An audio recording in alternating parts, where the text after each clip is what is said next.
제사장을 위한 소재의 말씀을 상고하도록 하겠습니다.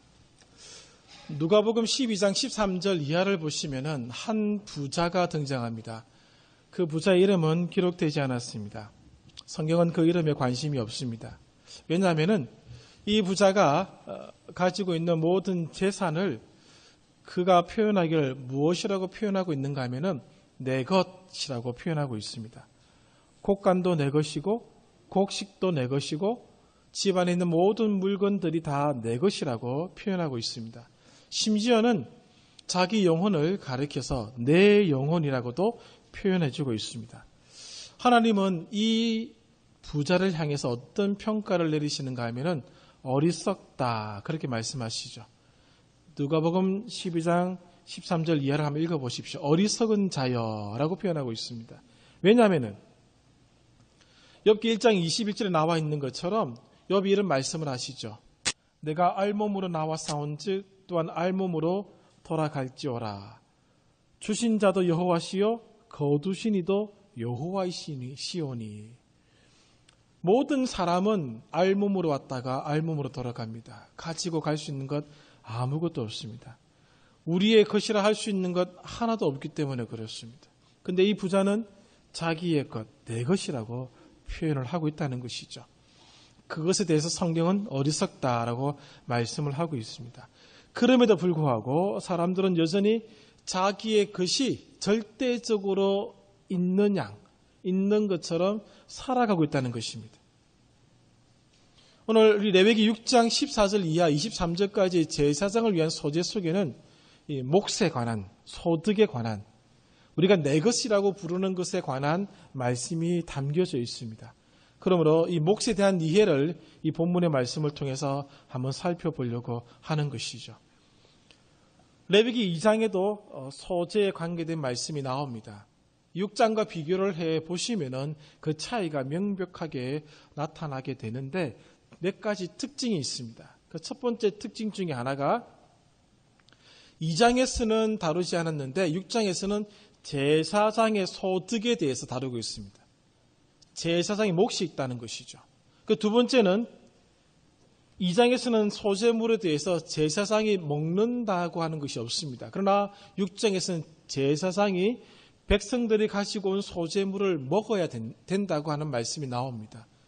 그렇다면 왜 그 소재물을 먹어야 되는지를 살펴보아야 되고, 세 번째는 제사장이 그들의 기름 부음을 받는 날에 드리는 예물이 나와 있습니다. 어떤 예물을 드려야 될 것인지를 다루고 있습니다. 그리고 마지막에는 그 예물에 대한 태도를 언급하고 있다는 것이죠. 이 네 가지가 다 목과 관계되어서 나타나고 있습니다. 어떤 소득을 제사장의 소득과 관계되어서 다 이것이 연관되어 나타난다고 하는 것이죠. 그러므로 몫에 대한 이야기를 제사장의 소재를 통해서 한번 살펴보려고 합니다. 먼저 몫에 대해서 살펴볼 텐데 첫 번째로 몫의 근원이 무엇인지를 생각해야 한다는 것이죠. 대부분의 사람들은 착각하기를 모든 소유물이 내 것이라고 생각하고 있다는 것이죠. 그러나 이것은 착각입니다. 성경은 그 모든 것이 하나님의 몫임을 강조하고 있다는 것을 우리가 알고 있습니다. 우리가 헌금을 드릴 때에 부르는 찬송가 634장은 역대상 29장 14절의 말씀을 가지고 이 곡을 만들었습니다. 모든 것이 주께로 말미암아 싸우니 우리가 주의 손에서 받은 것으로 주께 드렸을 뿐이니다. 아멘 하셔야죠. 다시 합니다. 모든 것이 주께로 말미암아 싸우니 우리가 주의 손에서 받은 것으로 주께 드렸을 뿐이니다. 정말 이것을 우리가 믿고 하나님 앞에 몫에 관한 삶을 살아야 한다는 것입니다.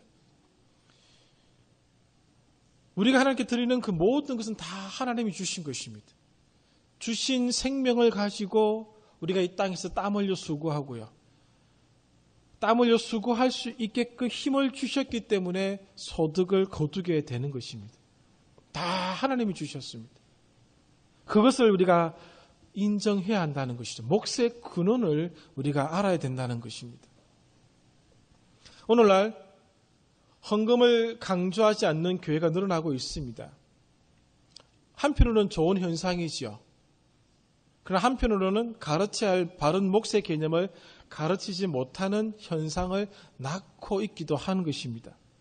헌금을 강조하지 않는 이유는 이 헌금의 강조가 물질적인 축복에만 연결되므로 기독교의 가치를 물질화시키기 때문에 그렇습니다. 예수 믿지 않는 사람들은 기독교를 바라볼 때에 기복주의적 종교라고 생각합니다. 주시옵소서 그거밖에 없다고 생각하고 있기 때문에 그렇습니다. 기독교의 가치를 땅에 떨어뜨리고 말았습니다. 그리고 성도들이 더 이상 헌금에 관계된 설교를 듣기를 좋아하지 않습니다. 그 거부감 때문에 헌금에 대한 강조와 설교를 하지 않는 것이 사실입니다. 그렇다 보니까 몫에 대한 바른 가르침이 사라지고 있습니다. 그 현상으로 교회마다 헌금이 줄어들고 있습니다. 살림이 어려우시면은 하나님의 몫을 줄인다는 것이죠.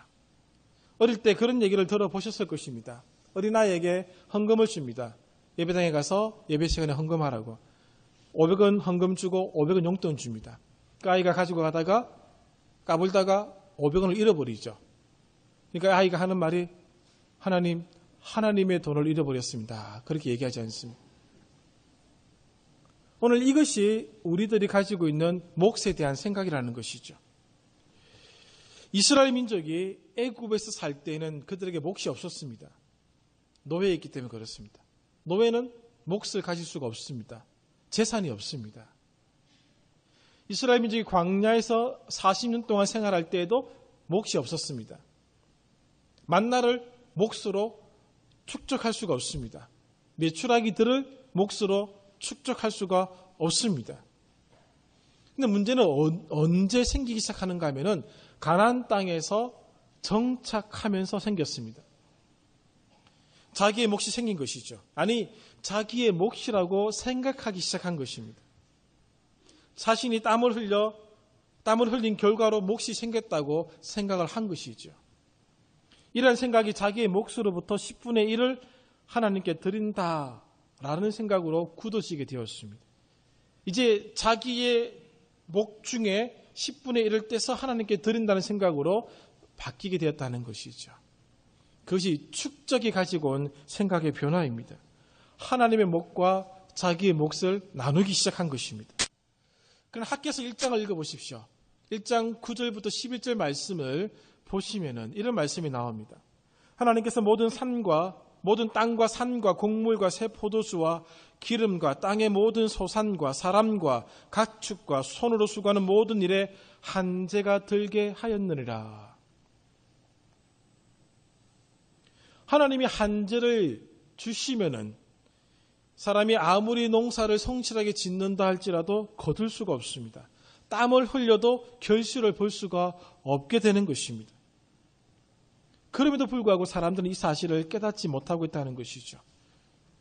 우리가 누리고 있는 몫이라고 하는 것, 우리가 지금 취하고 있는 소득이라고 하는 것, 더 쉬운 말로 재산이라고 하는 것은 하나님이 허락하셔서 주신 것이다라는 것입니다. 근데 그것을 자기의 몫으로 생각하고 있다는 것이죠. 시편 127편, 128편, 성전에 올라가면서 부르는 순례자들의 노래입니다. 기도이기도 한 것이죠. 성전을 향해서 올라가면서 그냥 올라가는 것이 아니라 자기의 소원을 담아서 노래를 부릅니다. 이 127편과 128편은 일상의 삶 속에서 주어지는 몫에 대한 노래가, 기도가 담겨져 있습니다. 파수꾼이 성을 지키는 것, 집을 짓는 자가 집을 짓는 것, 자기의 몫이 아닙니다. 하나님의 몫이죠. 심지어는 우리가 고난 잠을 자는 것도 하나님이 주시는 것이죠. 태의 기업도 마찬가지입니다. 자식도 마찬가지죠. 다 하나님이 주시는 것이죠. 손으로 수고하는 것, 다 하나님이 주시는 것입니다. 그런데 그것이 다 자기의 몫이냐 생각하고 있다는 것이죠. 우리가 누리는 몫 중에서 내 것이라고 할 수 있는 것이 과연 얼마나 되겠습니까? 자식이 내 것입니까? 내 것이라고 한번 옥죄어 보십시오. 뛰쳐나갑니다. 내 것이라고 주어진 것은 아무것도 없습니다. 이 사실을 제사장을 위한 소제를 통해서 깨닫기를 바라는 것이 하나님의 의도이십니다. 몫은 다 하나님의 것입니다. 그런데 이 소제 속에는 아주 재미있는 몫의 개념이 들어가 있는데 이 몫이 서로 연결되어 있다는 것입니다. 레위인들에게는, 레위 지파에게는 하나님이 기업을 주시지 않았습니다. 땅을 주시지 않았다는 것입니다. 12지파 중에 땅을 받지 못한 지파는 레위 지파뿐입니다. 그럼 레위 지파는 무엇을 받았는가? 그들이 거주할 수 있는 성읍 48개를 받았습니다. 그것 외에는 아무런 소득이 없습니다. 그래서 레위 지파들이 살아가는 수단은 이스라엘 다른 지파가 11조를 내는 그 11조를 가지고 이들은 살아가게 되어 있습니다.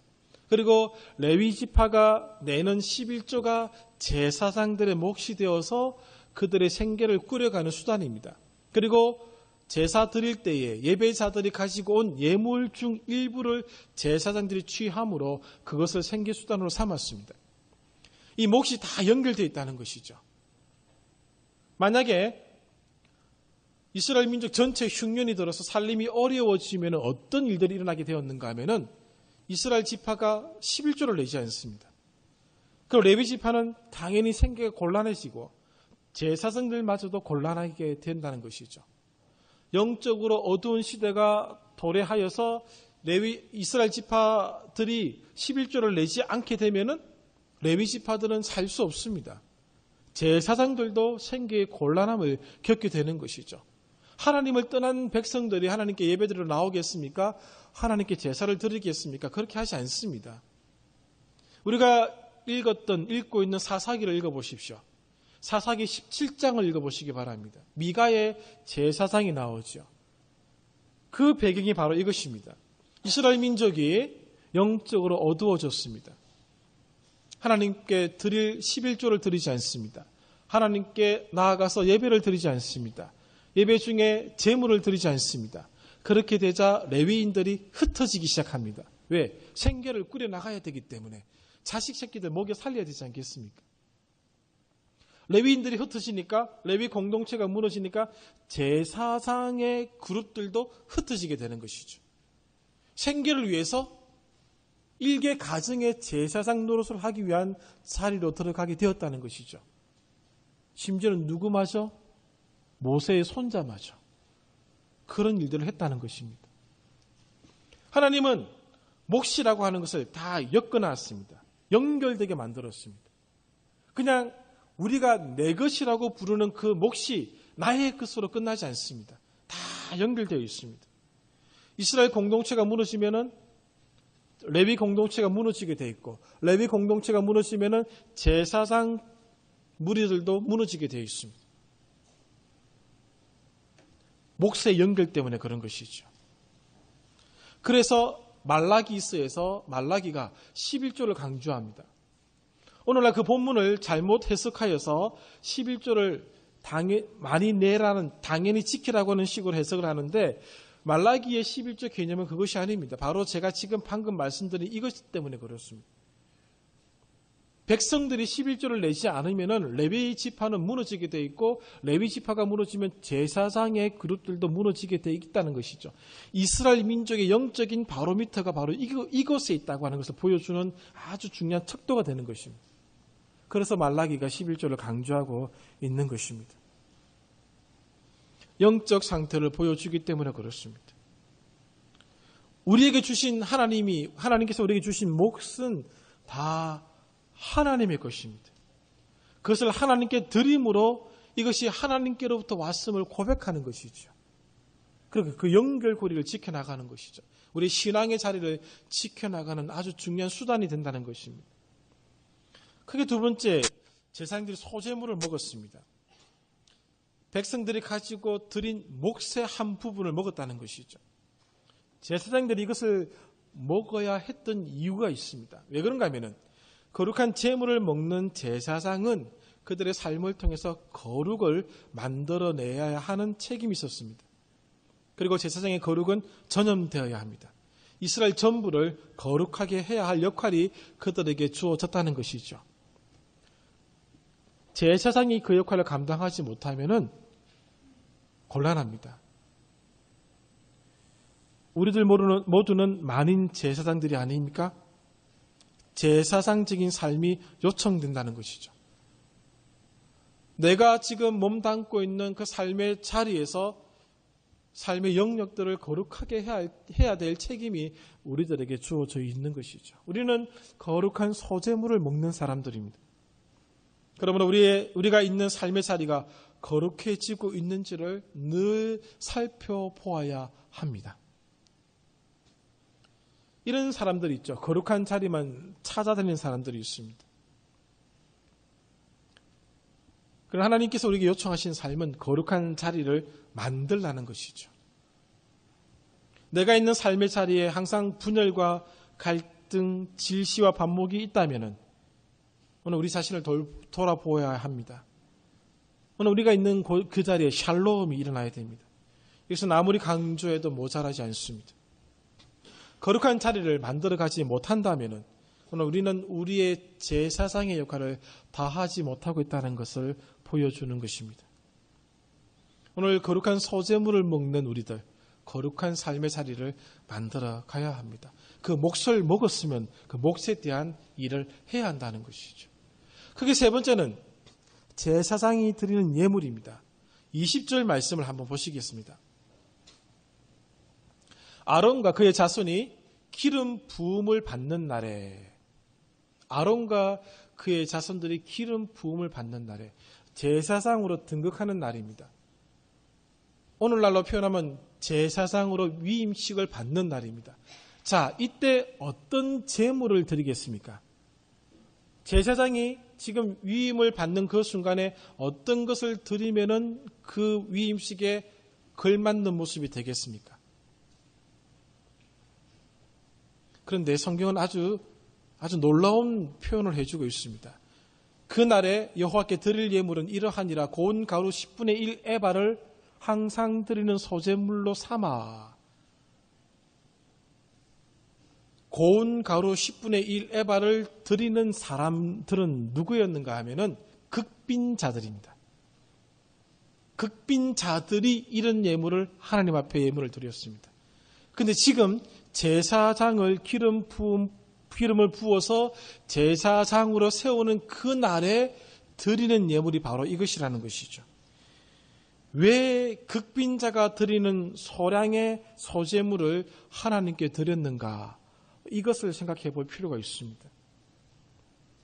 이것이 바로 제사장이 가질 수 있는 분깃, 몫이 무엇인지를 말씀해 주고 있는 부분입니다.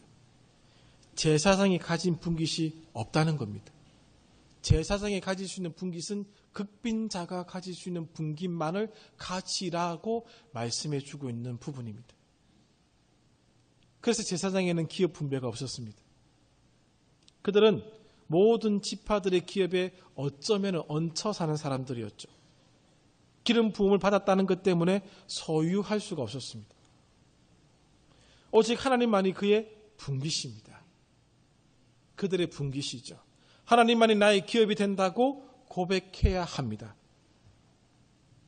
극빈자의 속죄 제물의 동일한 양을 가지고 드리고 있음을 우리가 눈여겨보아야 한다는 것이죠.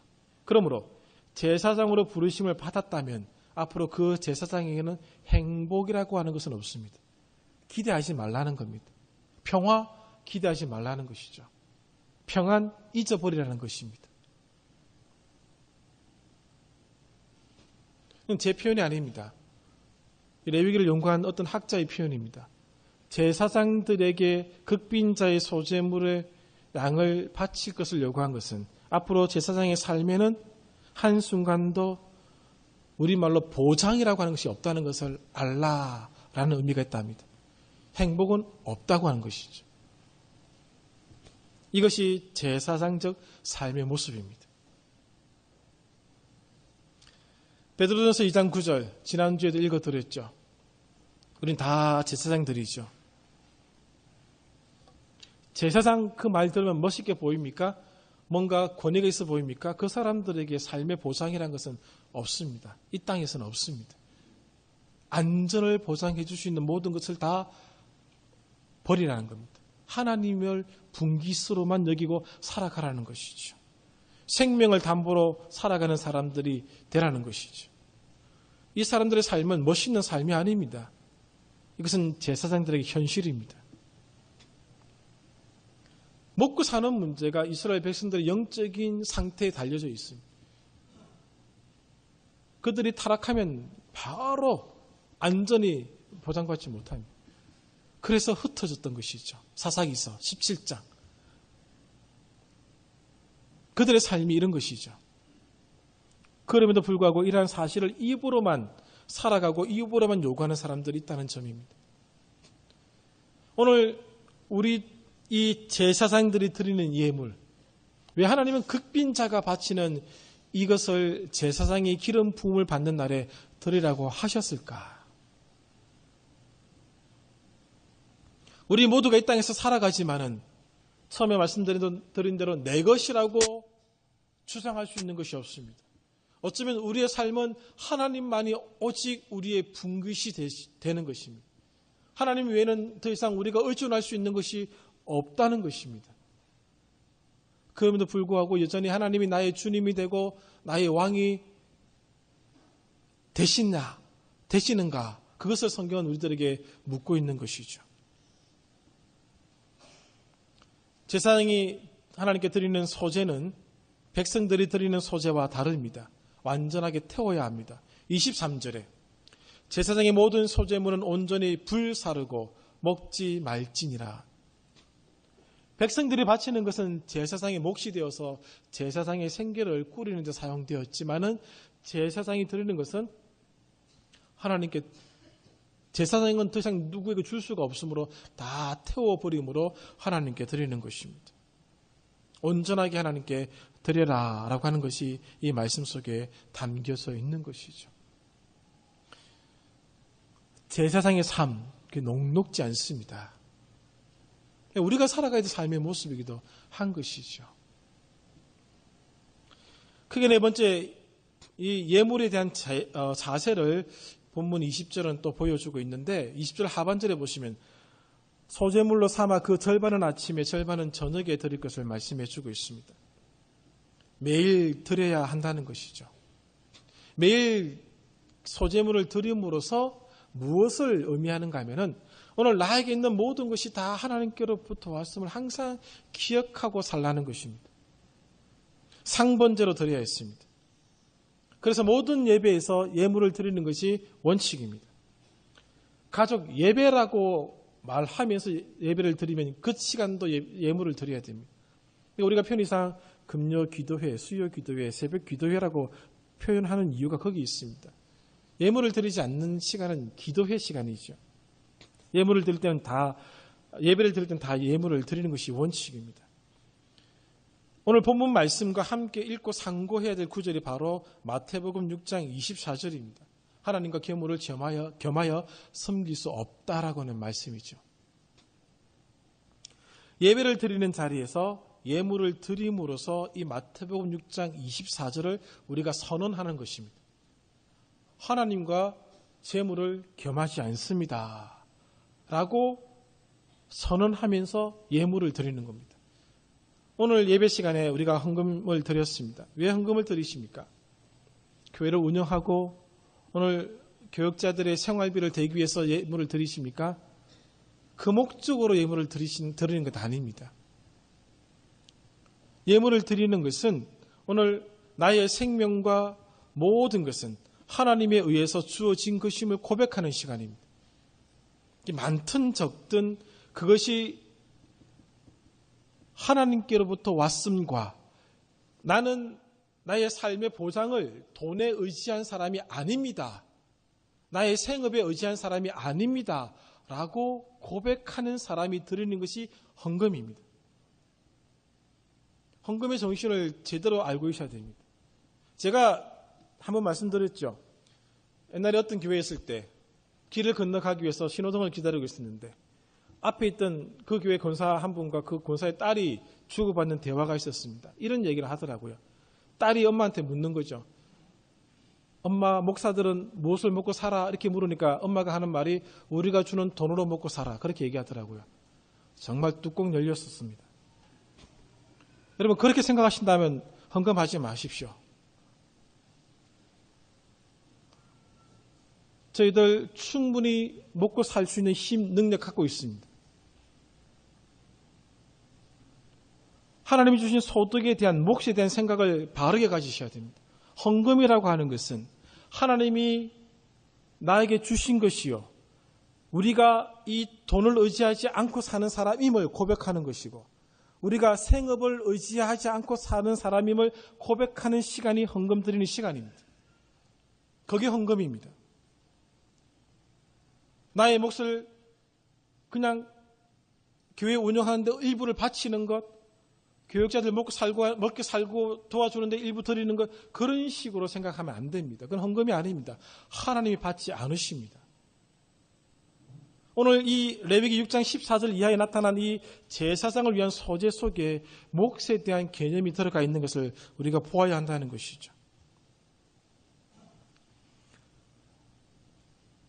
우리가 주일 성수를 하는 이유도 거기 있습니다.